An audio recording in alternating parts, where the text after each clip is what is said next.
believe it or not, I'm actually more optimistic about this one than you might be. So the Predator franchise has been beaten and kicked and tossed around and disregarded for a while, and some people out there, I am not one of them, but some people out there would say that the only good Predator movie is the first one, to which I will vehemently argue with you that 2011's Predator with Adrian Brody is awesome, and Alien vs. Predator really isn't that bad either. But now we seem to be getting a new Predator movie from 10 Cloverfield Lane director Dan Trachtenberg. Now, because this is me, and I have to always throw that out there, the 6 degrees of separation between whatever we're talking about and Uncharted, at this point last year, Dan Trachtenberg was still on track to direct the Uncharted movie.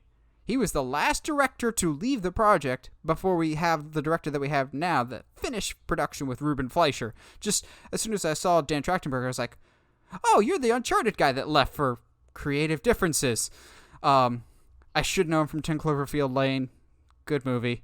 I'm optimistic about this because I liked 10 Cloverfield Lane, but also there is nowhere to go but up. I didn't hate 2018's Predator, but also it wasn't great by any stretch at all, and a lot of people hated it. I'm indifferent, primarily because to me, Predator franchise it's fine. It's fun.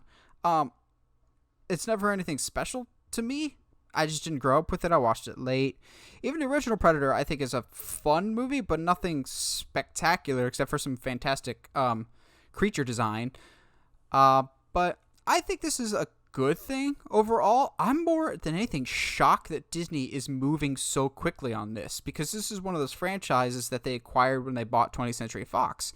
And I thought they'd be leaving this dormant for a little bit, because Predator is a bit like Terminator at this point. They keep trying every couple of years, insisting, this'll be the one that fixes it, and it's not. Not all of them are bad. Like I said, I like 2011's Predator, but I don't think the name Predator is as strong of a box office draw as it used to be.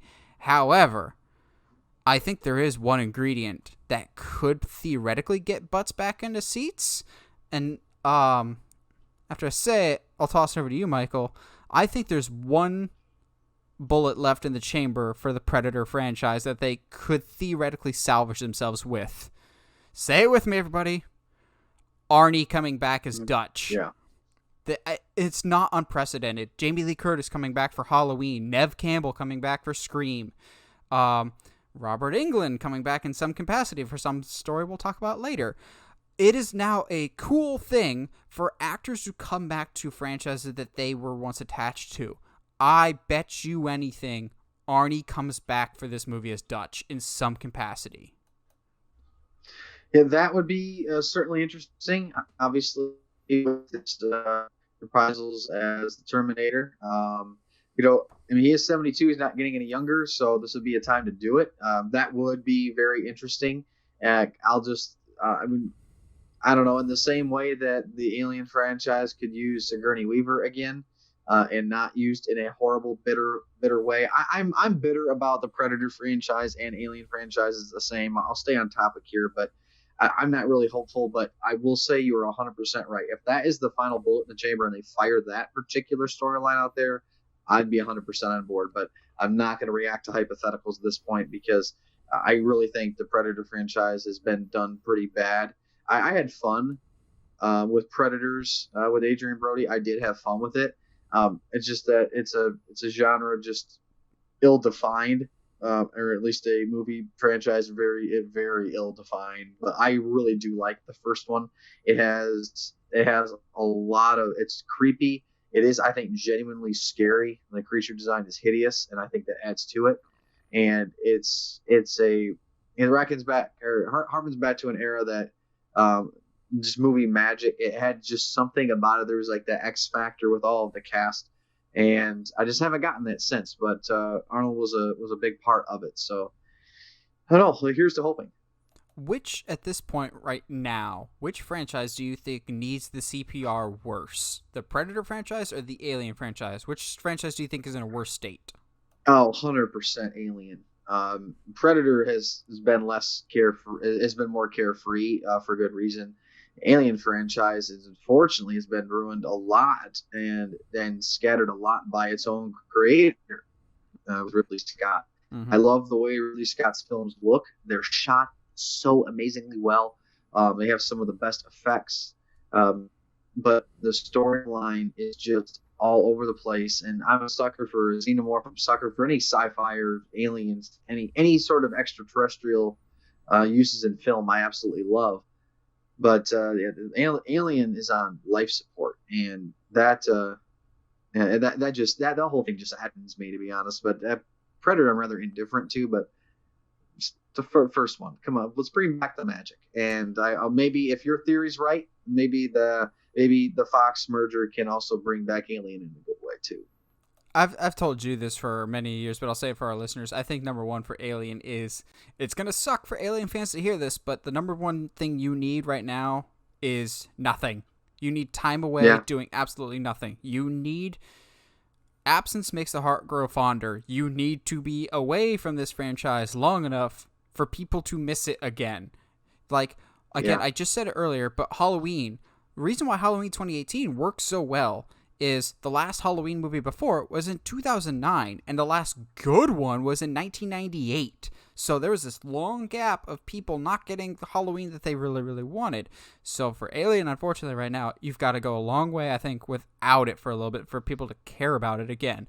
I I'm optimistic about this Predator thing, and maybe.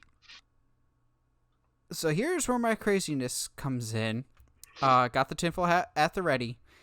I wouldn't be surprised if this goes well, if we do see a relaunch of Alien following on the heels of it shortly after, and they kind of put the option back on the table for Alien versus Predator, but not just plop it on the table, but actually build it like an Avengers type movie of actual build up. Because while I don't mind Alien versus Predator, the first one, there's a lot of money to be made with those franchises, I think, in a build-up event. I would not be surprised, knowing how Disney operates, if that's not something that they're at least considering is not a remake of it, but recrossing the streams, if you will, on those franchises in the long, long, long term. yeah. That I think by like 2030, for sure. And I think that's the problem though, is that time. If you want to bring back these beloved actors, is not on their side. Arnold being 73, Sigourney Weaver being 71. Not talking about with effects and makeup and everything, and we're potentially with where are things going here in the future when it comes to digital recreations and resurrections. Like I'm really ethically challenged on that one, Mm. but there is something to be said about having the real actor there doing the on set interacting in the same way, and you can use a lot of doubles to cover a lot of the action stuff, of course, a lot of the stunts. Like that's not what I'm saying. I want these actors to be alive to reprise their roles in these beloved franchises, because I think it will help. I mean, they've been trying to do it, at least with Sigourney Weaver, for a very long time without any success. But part of that's been Ridley Scott, because he's not wanting to tell that story.